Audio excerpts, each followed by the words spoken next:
what's going on. Anyway, so I'm developing a series on Industry 4.0, where it stands in the state of Michigan. Obviously, Automation Alley is a player.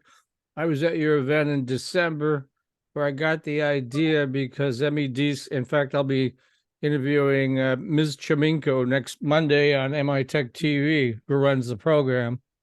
Yeah. So far, I'm not hearing your voice. Talk again. Can you hear me now? Now I can hear you. Okay. Okay. Suddenly I was worried that I was going to have to read lips here or something, So anyway, I don't have a timeline yet. I still got a lot of people to talk to. I'm interviewing the GM folks on Thursday to get their point of view. I've already talked to Yazaki, got their point of view. They're a big tier one. So just trying to understand because the according to what the MEDC wants is by 2025, they want something like 2/3 of the 12,000 manufacturers in Michigan to be Industry 4.0 compliant in some way. And problem with that is, yeah, maybe on the GM level or the Yazaki level, but I got to tell you, I've interviewed a lot of tier twos. They want to do it, but if it don't make them money, they're not interested in doing it. And what I say to them is, well, it's going to make you more efficient. You won't spend as much money, but that's not how tier twos think. I mean, there are small operations, 1,000 people or so, couple of plants, and they're just barely making money as it is.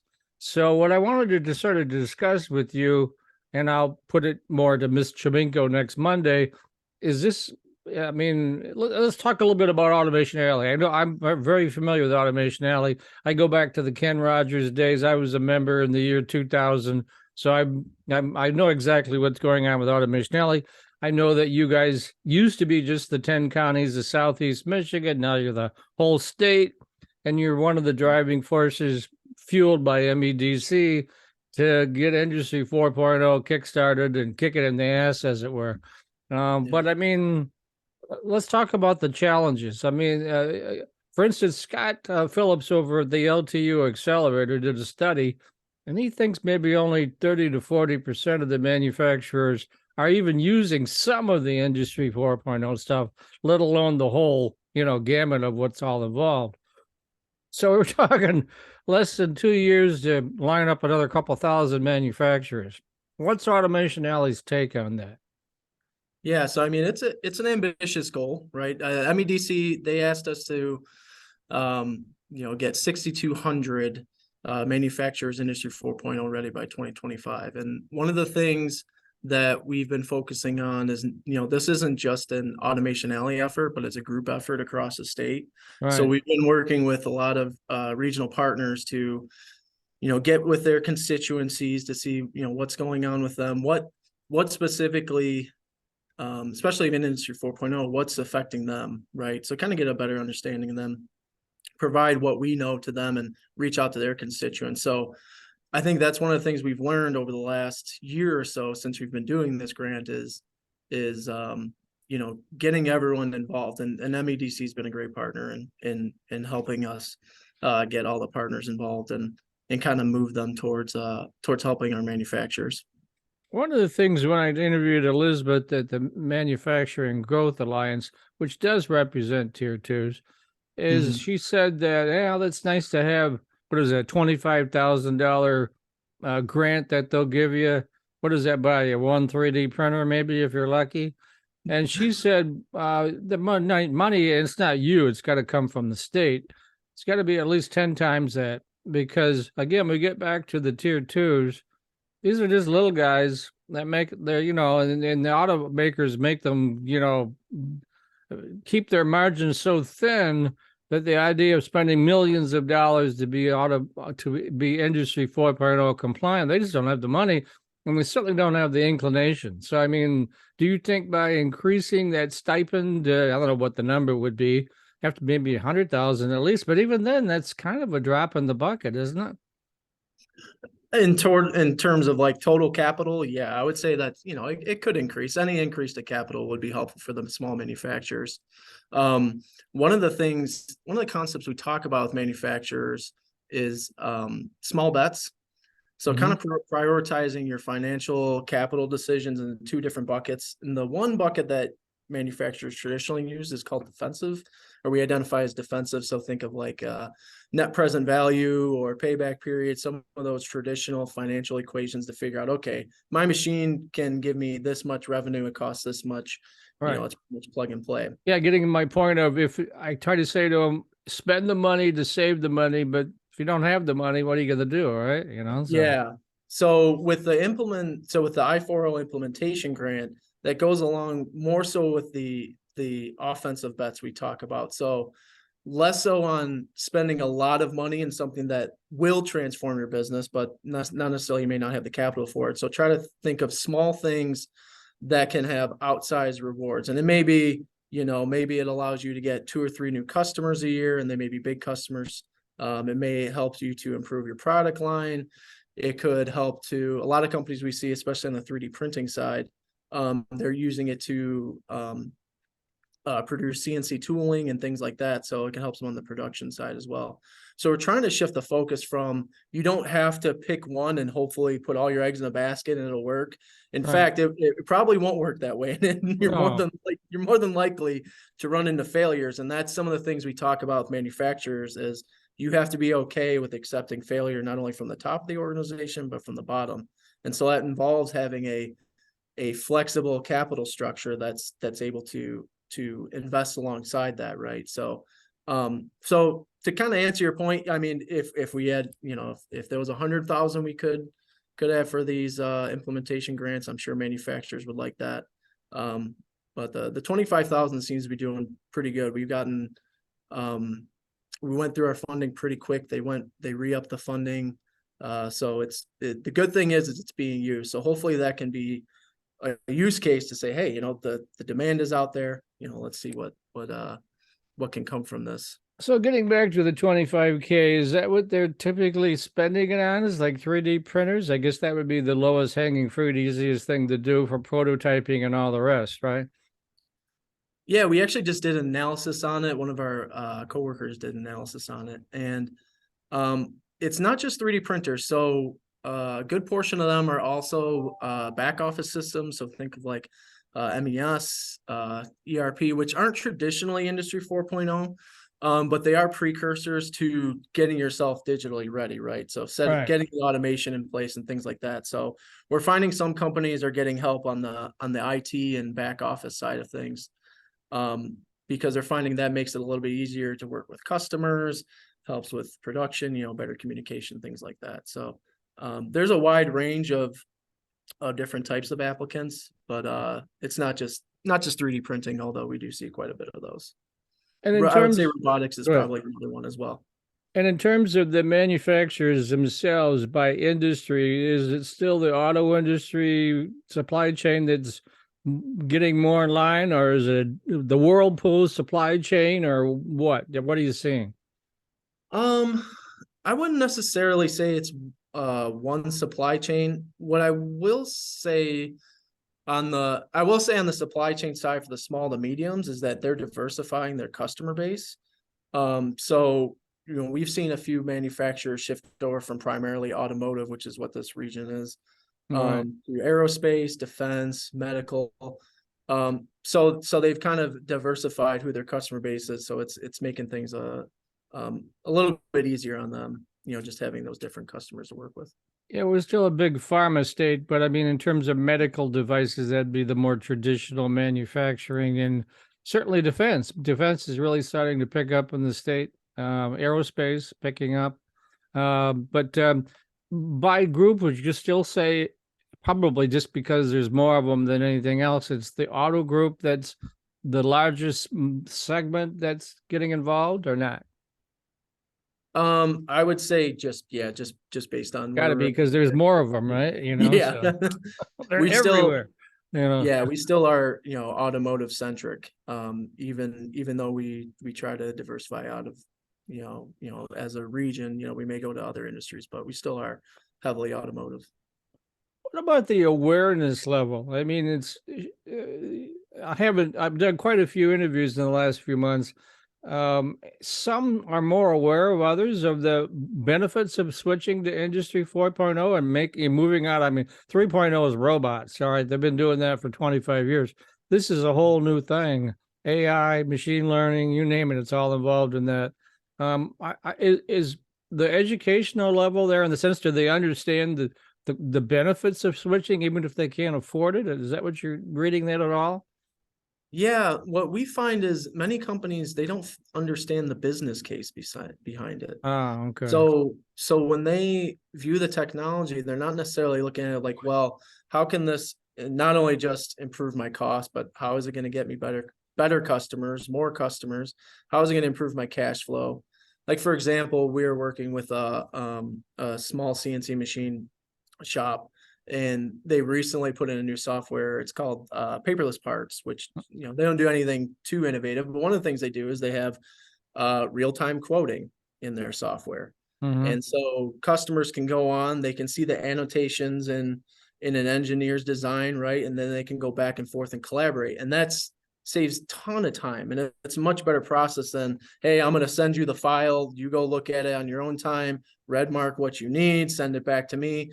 You waste a lot of time in those things. So a lot of it is teaching the manufacturers, what are the pain points you have as a business? So what's slowing you down on the operations side? Look at your marketing side. What can you do to help improve marketing automation and your message? The sales side, what can you do to improve the sales process? All those different things. So our job has kind of been to look at how does Industry 4.0 impact the business side? And then from there, go and find the technology solutions that are going to help address that issue. And, to walk before you can run, and all that good stuff, because it's not easy, especially dealing with new technologies that are groundbreaking. I mean, even just us as an organization, Automation Alley, the rise of Chat GPT over the Yeah, last few that months has been wow, three it's a months and it's like 100 million users. What's going on there, right? yeah. So Yeah, and so the transformation that's having with the white collar workers is really big. So, it's one of the things with manufacturers. Just got to keep telling them, stay aware. Technologies will get better. The issues that maybe they have with certain things will get resolved. It's just you've got to keep aware of them. are you seeing get back to your general point there? Everything is moving so fast now. I mean, the Moore's law thing, that doesn't. That was the old maxim. I've been covering technology for more than 40 years. So I mean, that was smaller, faster, cheaper, blah blah blah. But this is like a whole new something. I mean, I come from a strong manufacturing background. I mean, I was an auto reporter at the Free Press. I spent 7 years in Seattle covering Boeing when they launched the 777 with the CATIA platform from Dassault. And you made reference to that. That was one of the biggest problems Boeing had, was engineers would draw stuff up that the manufacturers couldn't make, Yeah. or they would have all these, the engineers would have things running through where the manufacturers had to put bulkheads or something. And it's just no understanding whatsoever. So kind of that, excuse me, is the idea of the connected worker, where the change is coming so rapid. It could be, like you say, Chat GP is a great example. Just came out of nowhere and suddenly everybody's using it. I mean, and when those sorts of incredibly leap through technologies come about, how do you disseminate that quickly to the troops, right? I mean, have you guys talked about that? Yeah. So one of the things we really focus on, as a knowledge center, that's our job, is to find as many use cases and examples of other manufacturers who've kind of taken that first step, and they're a little less scared, and they're able to do that and learn from their mistakes. So our job is to amplify those voices, right? So for example, Metal Mite, they're a CNC machining shop. But they were one of our participants in Project Diamond. So they received a 3D printer, and they already had some 3D printers on their own. But kind of what to your point is because they were able to take that first step, they've gone through some of those same issues that we can tell to other manufacturers about. So, for example, in one of our recent article we had with them, we kind of talked about some of the issues that you mentioned with Boeing. They're having similar issues on the 3D printing side, where they're having to teach customers, a new way to design parts, because the parts are previously being designed for CNC machining. And they're saying, well, you could actually design it for 3D printing, get it about 75% of the way there, and now we can machine the type, the parts that really need to be up to spec. So there is those challenges being faced. And really what we're trying to do is try to tell our regional partners about these stories, try to go to manufacturers where they're at to tell them about these stories. I mean, we're really trying to tell the message of Industry 4.0 in a positive way, and also not just showing it to them like, hey, it's this magic pill. No, it is something that's going to be hard and it's going to take work, but here's the process on how to do it. And you have peers in your network that you can reach out to help you along the way. Getting back to one of your original answers, where the MEDC said 6,200 manufacturers in the next 2 years, essentially. Do you have any idea? I mean, going with Scott Phillips's data, he didn't give me a number. He just gave me a percentage that maybe a third of the 12,000 are there. So that would give us about 4,000-ish. So that means still is a couple thousand. But do you have any kind of numbers that verify what Scott said, that roughly 4,000 manufacturers are on board? Not necessarily. That's part of our work is to verify some, what's going on with their manufacturers. So it's probably based off of best guesses and things like that. We all have a sense of what's going on in our particular regions. So we just need to be better about data with ourselves too. So Yeah. Another issue that came up is that, and I'm actually going to put this to GM on Thursday, is there's some talk that just like ISO 9000 became a mandate, we're not going to work with you unless you're doing ISO 9000 or whatever the latest 9,000 and whatever is these days. Do you think there's going to become a point where, say, it's the OEMs that assemble, it's the tier ones that build the sub-assemblies. So it's really the tier ones that are driving it more than the OEMs, I think. But the tier ones, do you think they're going to say to their supply chain, if you don't get on board with Industry 4.0, we're just not going to work with you? Do you think that's what it's going to take to get this thing rapidly ramped up in manufacturing? Or is that too draconian? Yeah, I don't know if they're going to go with that approach. I could potentially see that. And we talk with our OEMs, they're managing a ton of different stakeholders, and they're a global organization. So, we encourage them to work with the suppliers and, tell them, hey, maybe we can work together on improving Industry 4.0 capabilities within your firm. But it's hard to tell given what's going on in the economy right now, as supply chains are getting a little bit disrupted. So since that's happening, it's hard to predict where the OEMs are going to feel the pain in terms of their supply base. They may not even know it yet, or maybe they do know it and they're already ahead of the game, but they may not know where in the world they're going to experience some shocks, right? And how that could impact. And because, and how that impacts small suppliers as well. If small suppliers are the only ones that are able to supply it to them, they may have more bargaining power at the table and may be able to work more collaboratively than maybe And then hit them over the head and say, go 4.0 or we're going to kick you out, right? Yeah. So we'll see. That could make that could change the market a little bit, at least on the supply side. And in terms of, I don't know whether you look at the global picture or not, is that part of your resume or portfolio, but how we're doing in the US versus how they're doing in Europe versus how they're doing in Asia. Do you know much about how Europe and Asia are implementing 4.0 or not? Just on a macro level, Germany has always been pretty, I'll kind of summarize Germany. Germans, yes, the Germans. We were very precise people, but go ahead. Yeah, exactly. And that's where their strong suit is building those, building the machines that build the products, right? So they're set up pretty decently. Asia is, specifically China, they've been doing a decent job of getting their technology readiness up. but it's a little bit more than that. So I don't know how well their manufacturing industry is going to play out just with some of the bigger things that affect it, right? So like just this past week, Credit Suisse just got bailout from the Swiss from Actually, they got Swiss bought bank. by UBS. So Yeah. So all these different things on capital markets could have an effect on their ability to reinvest. So that could have an effect on Industry 4.0. Um, it's a weird time right now in terms of manufacturing in a global sense because there's a big power shift that's beyond just the economics, but more so geopolitically.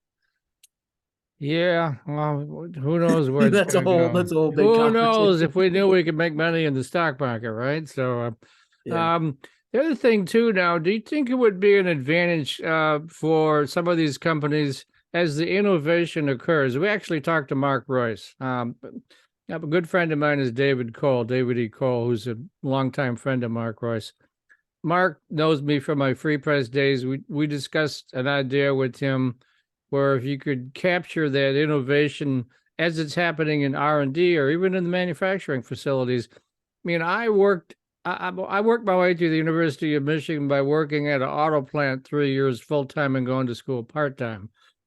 And I know that the people in the factories actually know much more about this than, say, a lot of the engineers or the higher ups do, because they're working with this stuff every day. They know what works, what doesn't work. Sometimes we had always had the suggestion box. And so if there was more of like a video suggestion box where that innovation could be captured as it's happened and then routed through the company that way, do you think that would be useful or not? Yeah, I think so. We even here at Automation Alley, we kind of do something similar. With the integration of Microsoft Teams, and we use Trello as an online platform to collaborate. So if there's anything, at least on the software side, right? So we may Right. take a video of hey, this is how I was able to connect this to this, and this saves you 10-15 minutes when you're trying to reach out to a contact or something like that. Yeah. So those are the little things we do to kind of increase knowledge sharing. But I think the bigger thing is having that platform and having a structure around that knowledge sharing, so that way companies can access it quickly and then collaborate quickly.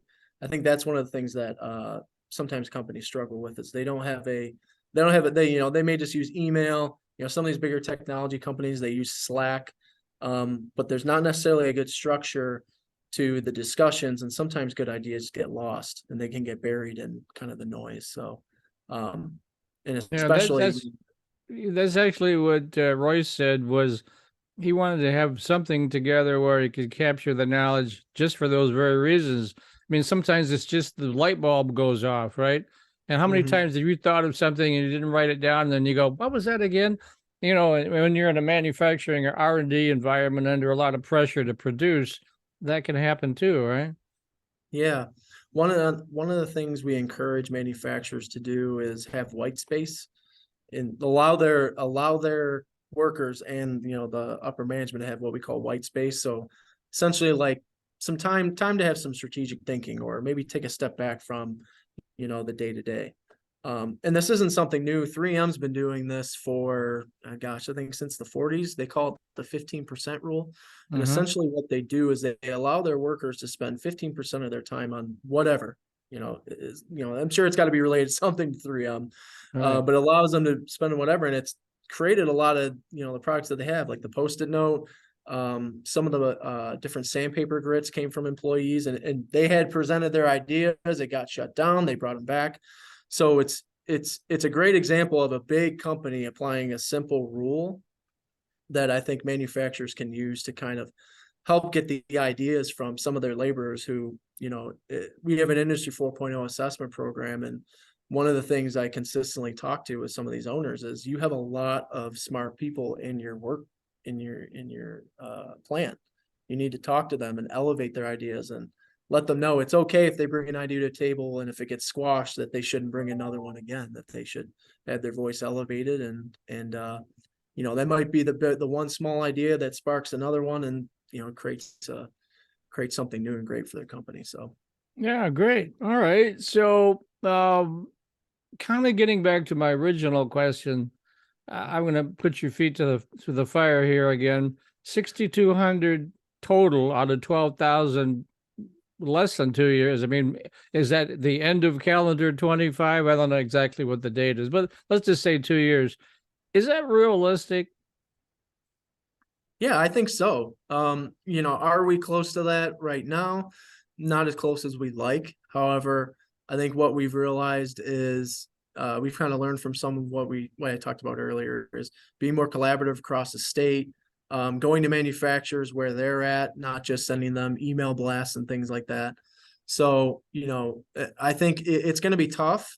But one of the things that I'm really encouraged on is the collaboration from partners across the state, is that everyone's kind of getting on board and saying, hey, this is very important. Industry 4.0 is going to be something that makes Michigan either really great, or if we don't do it, it's going to send us, back even more to maybe where, things aren't great. So we're all buying in on this, and we have to move it forward. So hopefully, as manufacturers get away from the day to day, they can get a glimpse of where they could be with Industry 4.0 and get some help from us. But certainly more money from the MEDC wouldn't hurt. I mean, reason I bring that up is we're sitting on a $9 billion surplus right now in the state. Just think if $1 billion was thrown at this program, how much faster that would accelerate everything, right? Yeah, I wouldn't be opposed to that. Yeah. I mean, that's a lot of companies and a lot of organizations and a lot of governments. That's how they just fix it with money. So, but obviously, if the funding increased, we would hope that we could use that for more outreach and getting more companies on board and things like that. Okay, good. Is there anything I didn't ask you about, or any points you want to make that you want to share now? No, I don't think so. I think I covered pretty much what I wanted to cover. Yeah, as you can tell, I've been talking to a lot of people. So, no, I don't know when I'm going to get this done. It gets done when I think I've got all the, stuff done. I like to have it done before you do your integrate program and release that study. It's the MEDC is encouraging me to do it to a degree. When I talk to Chimenko, she may not be quite as encouraging when I put her feet to the fire about deadlines and things, but Yeah. we'll see what happens, So it's what I do for a living. All right. Well, thanks very much, Eric. I don't know if we've met before, but nice meeting you. And this is right now for internal use only. If I decide to quote you or anything, I'll let you know what I'm going to quote you on, because I know this is also political, right? And I don't want to. And I'm a good friend of your boss, is Tom Kelly, so I don't want to get you or Automation Alley in hot water with Whitmer, because we've seen her when she gets angry, right? So we don't want to do that. So thanks very much for joining me today.